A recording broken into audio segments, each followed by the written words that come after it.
In the very first of my 100 well-being interviews, I heard a wonderful story about the role of connections in helping a life science executive shift to a more healthy lifestyle after a stern warning from her doctor. She went from being sedentary and a self-described workaholic to selecting vacations with her spouse based on where they could first run marathons. It was an amazing example of how success came from adapting her network in very specific ways. On a whim, I asked, "What got you in trouble to begin with?" To a point that you had to take drastic action. And there was this long pause to what had just been a really vibrant and animated discussion. Just life, I guess, she ventured tentatively. We spent the next hour exploring what this meant and how life was in no small part comprised of an accumulation of small but stressful interactions that had built around her over time. None in isolation were major, but in aggregate it was mind-numbing. So I asked the next 99 interviewees and 200 more in a follow-on study a similar question and came to call these small interactions microstresses.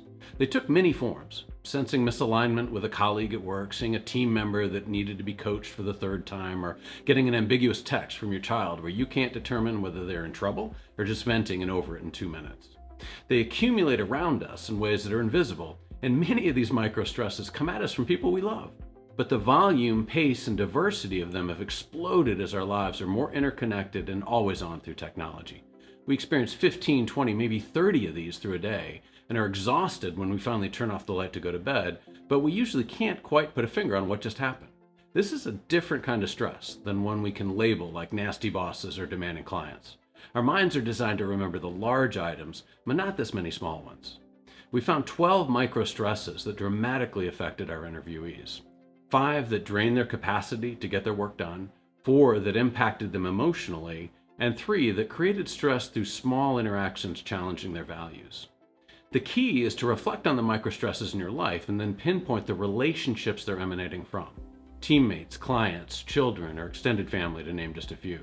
And then do 3 things. First, isolate 2 or 3 that have become systemic enough that you should address them. 2, reflect on 2 or 3 you are causing others.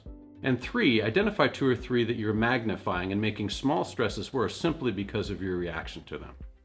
Adapting the negative connections in this way is critical to our well-being. The current trend of mindfulness offers wonderful tools like meditation or gratitude to help us cope in these stressful times. But at their core, these efforts only help us to persist in the system we have allowed to form around us. Happier people are more proactive.